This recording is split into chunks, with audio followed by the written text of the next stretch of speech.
porque yo no puedo estar trabajando en algo en lo que no creo, y menos que ignore lo que es la historia de nuestro país. No se trata de ninguna manera de vivir del pasado, pero lo que necesita Pemex es combatir la corrupción, es quitarle, eso sí, el lastre fiscal que tiene, la terrible losa que es el régimen fiscal que tiene Pemex. Entonces, pues es mi comentario sobre una declaración muy grave de quien es el que encabeza Pemex, que debería sentirse orgulloso. Cualquier mexicano debería sentirse orgulloso de dirigir esta empresa que, más que paraestatal, es una empresa de la nación mexicana, es de todos los mexicanos, que puede modernizarse sin privatizarse, pero que tiene dos cargas pesadas, que es la corrupción y el régimen fiscal, que mantiene. Pero para quitarle esos dos verdaderos lastres se requiere convicción y amor a nuestro país. Aparte de una reforma energética. Sin duda hace falta una reforma energética, pero no en el sentido neoliberal, sino en el sentido de justicia social para los mexicanos, que Pemex siga siendo la palanca principal de desarrollo de nuestro país, que se le quite esa carga fiscal que tiene, que se disminuya y si es posible desaparezca la corrupción, y que obviamente necesita ser manejada con sentido patriótico. Por otro lado, señor, ¿qué opinión le merece que el presidente de Venezuela, Hugo Chávez, quiera acercarse al nuevo gobierno o quiera un acercamiento con México?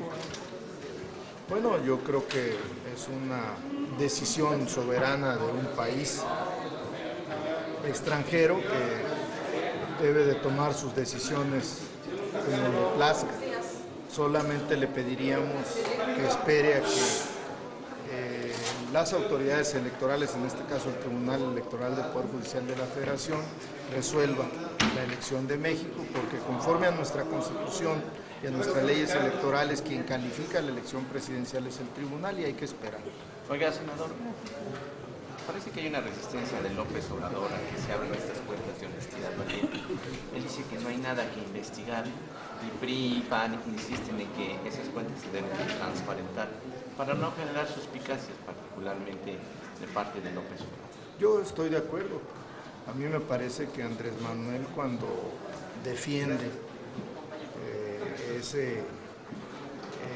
esas cuentas de honestidad valiente, no lo hace pensando en mantener en la opacidad su manejo. Yo creo que lo hace señalando, porque además es evidente. Hay que ver cómo vive Andrés Manuel López Obrador, hay que ver cómo recorrió el país, hay que ver cómo ha estado él siempre desarrollando su vida política y fundamentalmente cómo hizo su campaña.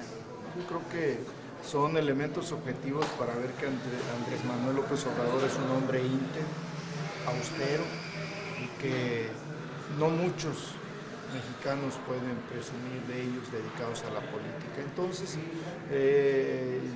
creo que lo que él defiende es la honestidad de su vida política, y creo que en ese sentido el abrir las cuentas como debe de hacerse, creo que es una obligación, pero también deben de hacerlo otros.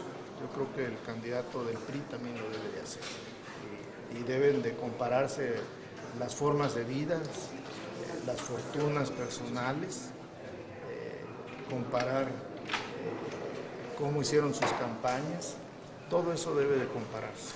Senador, ya que mencionaban la reforma energética, algunos analistas advierten que en caso de que el INE así lo delibere, ante una eventual toma de protesta de Enrique Peña Nieto, bueno, llegaría con reformas muy peligrosas en la próxima legislatura, como es el caso de la reforma energética con la privatización de Pemex y la reforma laboral que le quitaría derechos a los trabajadores. ¿Usted coincide con esto? ¿Es peligroso? Sin duda, el programa de Enrique Peña Nieto es un programa conservador que profundiza el modelo neoliberal y que no va a ser diferente al de Salinas, al de Zedillo, al de Fox o al de Calderón. Va a ser una política neoliberal que ha empobrecido a nuestro país, que ha fracasado, y cuando menos nosotros, la izquierda, no estamos de acuerdo. Nosotros no coincidimos y lo hemos dicho y lo seguiremos diciendo. Para nosotros las llamadas reformas estructurales son realmente reformas neoliberales, que les quieren llamar así. Y ya vimos lo que ocurrió en el gobierno de Salinas, se privatizó ferrocarriles, teléfonos, correos, todo se privatizó y no vimos que mejoraran las condiciones de vida de los mexicanos. Sí que unos cuantos se enriquecieran con lo que eran monopolios del Estado, que eran funciones exclusivas del Estado, en ferrocarriles, en correos, en teléfonos, y no vimos mejorías para el pueblo de México, no solo para los que menos tienen, sino incluso para las clases medias, porque en este momento no hay comparación de lo que cuestan las tarifas de correos o de teléfonos o simplemente que no hay ferrocarriles de pasajeros, que era el transporte más barato en nuestro país, donde se transportaba a la gente más pobre de México. Entonces, yo no veo que esas reformas hayan ayudado a México y no veo que las que se vayan a hacer en ese sentido por el gobierno de Peña Nieto vayan a ayudar a los mexicanos, fundamentalmente a los más pobres. Por eso nosotros estamos en contra de las políticas neoliberales y estas reformas estructurales, como les llaman pomposamente algunos analistas y los promotores de ellas, no son más que reformas neoliberales que en el fondo buscan agudizar un modelo neoliberal que ha fracasado en México y en muchas partes del mundo. Aunque los números es un Congreso ampliamente dividido para Peña Nieto, ustedes siempre han reafirmado que el PAN y el PRI son lo mismo. Hay que temer entonces de que el PAN también contribuya a la aprobación de este tipo de reformas peligrosas para la ciudad mexicana. Es posible, eso ocurrió en el sexenio de Salinas, es posible que ocurra nuevamente. Yo espero también que haya panistas y priistas patriotas que vean lo que está ocurriendo con México, con el modelo neoliberal, y que vean que las privatizaciones no han ayudado a México. Gracias. Muchas gracias, senador.